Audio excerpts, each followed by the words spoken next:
Pozdravljeni. Incident, ki se je zgodil na začetku mehiške dirke za veliko nagrado, je sprožil pravo polemiko. So bili krivi pri samem vodstvu dirke ali je Liam Lawson spregledal določene signale? O tem in še marsičem drugem, seveda v naslednjih minutah.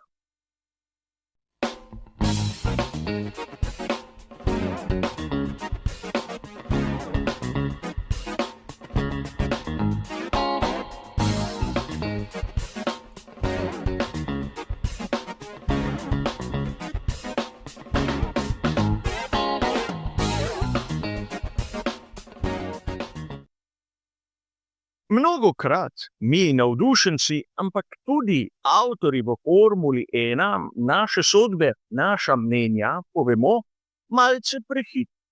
Zato, ker je pomembno biti prvi, ker je pomembno objaviti pred vsemi ostalimi.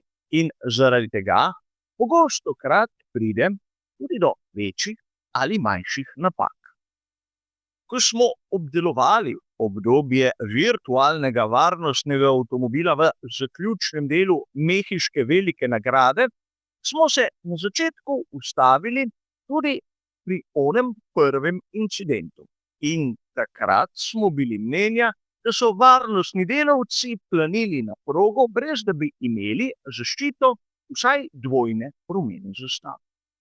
Ampak sedaj, ko so dokumenti dostopni, smo lahko prišli do bistveno drugačnih zaključkov in danes bomo skupaj skušali ugotoviti, kaj se je zgodilo in zakaj smo bili priča tako nevarni situaciji. Najprej je treba povedati, da mi navdušenci doma na televizijskih ekranih nismo videli marsikaterega izjemno pomembnega dela dirke, kot bomo spoznali tudi v nadaljevanju. Ampak to ni opravičilo, da je marsikdaj prehitro mnenje tudi napačno. Kot je že potrdil tudi Izidor Haložan, varnostnik lahko gre na progo samo ob določenih režimih, na primer dvojne rumene zastave. In ta, tudi če je mi nismo videli, oziroma nismo bili obveščeni o njej, je bila izobešena. To izhaja iz tistega poročila, ki je bilo objavljeno po dirki, ker je jasno razvidno, da ob 14:06 v tretjem mikrosektorju je bila izobešena dvojna rumena zastava.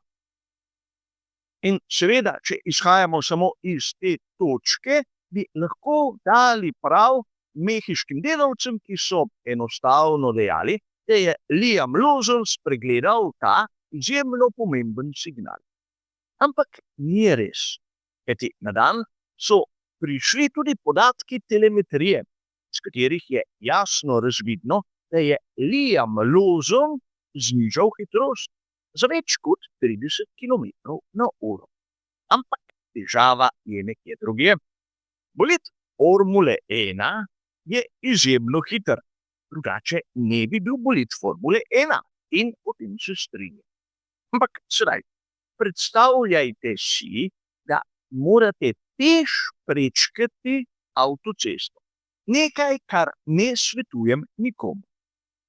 Kolikor je gneča, si lahko predstavljate, kako nevarno je, če vsi drvijo mimo s hitrostjo, ki je nižja od 130 km/h, kar je omejitev. Ampak vidi se iz podatkov, ki jih imamo na razpolago, da je bila hitrost Liama Lawsona tam okrog 200 km/h. Je šel Liam Lawson vseeno prehitro? Niti ne. Hitrost Formule 1 je toliko višja od tiste, ki jo nekako smatramo pri osebnih avtomobilih in zaradi tega je bila situacija izjemno nevarna. Ampak kako je prišlo do tega, da so bili varnostniki in Liam Lawson v istem trenutku na istem delu proge? Potrebno je bilo malce razmisleka in seveda prišel sem do zanimivega zaključka. Namreč po spletu okoliščin je izjemno malo manjkalo, da ne bi bili priča novi tragediji. Jasno nam je, da ukolikor mora nekdo prečkati progo oziroma tisto avtocesto iz prejšnjega primera, je najbolj varno takrat, ko je asfaltna površina prazna, ko ni nikogar, ki bi v tistem danem trenutku prišel mimo. In operacija, ki je bila potrebna takrat za vzpostavitev varnega okolja, bila sorazmerno kratka. Če vzamemo posnetek, ki je nam navdušencem na voljo, bomo takoj ugotovili, da od trenutka, ko so varnostniki zapustili tisto svoje mesto za varnostno ograjo, do trenutka, ko je mimo pridrvel Liam Lawson, je minilo zaokroženo reci in piši 20 sekund. In zapomnite si ta podatek. 20 sekund je sorazmerno malo. Ampak zakaj je prišlo do vsega tega? V začetni fazi dirke so seveda še vsi nastopajoči v eni dokaj zgoščeni skupini. Torej, ukolikor se počaka onega zadnjega na lestvici, da gre mimo, se lahko smatra, da bo varno iti na progo, pobrati tiste delce, ki so ostali od prejšnje nesreče. A tu se vidi, da je nekdo bil res malce preveč entuziastičen.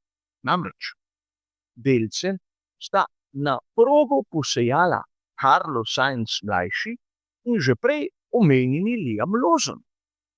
Seveda, prišlo je do dirkaškega incidenta in ob robu smo videli delce iz ogljikovih vlaken.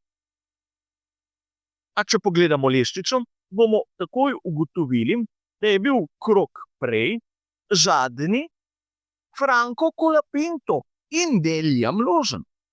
Liam Lawson je takrat zapeljal v bokse do svojih mehanikov, da so mu zamenjali seveda sete koles, pregledali poškodovan bolid in tako naprej. Celotna izguba časa, ki jo je imel Liam Lawson, seveda od vhoda do izhoda iz pitlejna, je bila 34 sekund. V bokse je zapeljal ob 14, 6 minut in 17 sekund. Izjemno pomemben podatek, namreč pred tem sem vam povedal, da je bila dvojna rumena zastava pokazana ob 14 in 6 minut. Žal tu nimamo časa do sekunde natančno, ani toliko važno. Sedaj, če malce seštejemo, če malce zaokrožimo, bomo prišli do zanimivega podatka. Liam Lawson se je na progo vrnil nekje tam ob 14, 6 minut in 51 sekund. In zakaj je to tako pomembno? Enostavno zaradi tega, ker so se prav takrat vračali tisti varnostni delavci, ki so pobrali tudi njegove ostanke na robu proge. Kako lahko to trdim? Kolikor je nekdo spregledal, da se je Liam Lawson ustavil pri svojih mehanikih, je verjetno velel, da v trenutku, ko bo mimo prišel Franco Colapinto, je varno iti na progo. Seveda, če si vzamemo neko rezervo, recimo temu 10 sekund, morda sekunde več, da je Colapinto opravil s tistim mikrosektorjem proge, lahko začnemo odšteti. Govoril sem vam, 34 sekund je Lawson izgubil pri svoji menjavi. In sedaj, če rečemo, da so na progo planili 15 sekund po tistem, ko je Colapinto odšel mimo, ko so se začeli vračati, je seveda bil na tistem delu proge Liam Lawson. In seveda zadeva nekako ima svojo logiko. Treba je to razumeti, da imamo v Formuli 1 tiste varnostne postopke, ki naj bi preprečili, praktično ono, kar smo videli na sami mehiški veliki nagradi, ampak nikoli ne moremo do konca predvideti vsega. V vodstvu dirke so seveda spregledali, da je Liam Lawson odšel na postanek, ampak ostaja vprašanje, zakaj so to spregledali. Mogoče zaradi tega, ker je prečkal ciljno črto po tisti dovozni stezi, še preden ga je prehitel Franco Colapinto in je v računalniku še zmeraj bil Colapinto tisti, ki so ga smatrali za zadnjega, čeprav je Lawson stal pri svojih mehanikih.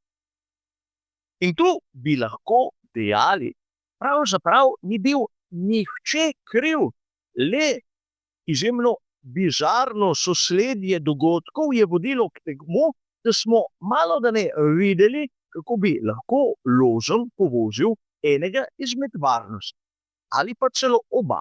Nekaj, kar bi po vsej verjetnosti povzročilo vsaj eno smrtno žrtev. In tega se mora Formula 1 izogibati, zato imamo varnostne postopke in varnostne protokole. In verjetno sedaj, če se vrnemo k tistemu zadnjemu incidentu, k tistemu obdobju virtualnega varnostnega avtomobila, marsikdo izmed vas misli, da kaj bi lahko pustili, saj ni bilo tako nevarno. Imam posnetek, ki je nekako možen za objavo, kjer vidimo, kaj je bilo pravzaprav na stvari. Carlos Sainz mlajši je svojega Williamsa lepo pustil na mestu, ki je potencialno nevaren, še posebej, če so okrog njega gasilci in drugi varnostni delavci. In tu mislim, da se sedaj strinjamo, da je bilo obdobje virtualnega varnostnega avtomobila upravičeno. Ne glede na to, ali bi se kaj podobnega zgodilo na začetku, na sredini ali na koncu dirke. Vem, mnogim je v navednicah pokvarilo užitek tistih zadnjih 2 dvobojev, ampak varnost je varnost, show business je pa show business. FIA skrbi, ugrnili ste za spoštovanje pravil in za varnost, ne pa za napeto dogajanje med prenosi. To se marsikdaj pozabi. Ampak kakšni so tu zaključki vsega tega? Morda malce presenetljivi. Prvič, potrebno bo spremeniti protokole, kajti primer Liama Lawsona nam je pokazal neko pomanjkljivost. In drugič, odgovoren ni bil nihče. Zgodilo se je nekaj, kar niso predvideli. In v bodoče bo potrebno sprejeti malce drugačne mehanizme, da se kaj podobnega sploh ne more zgoditi. A toliko o tem. Hvala za vašo pozornost in nasvidenje.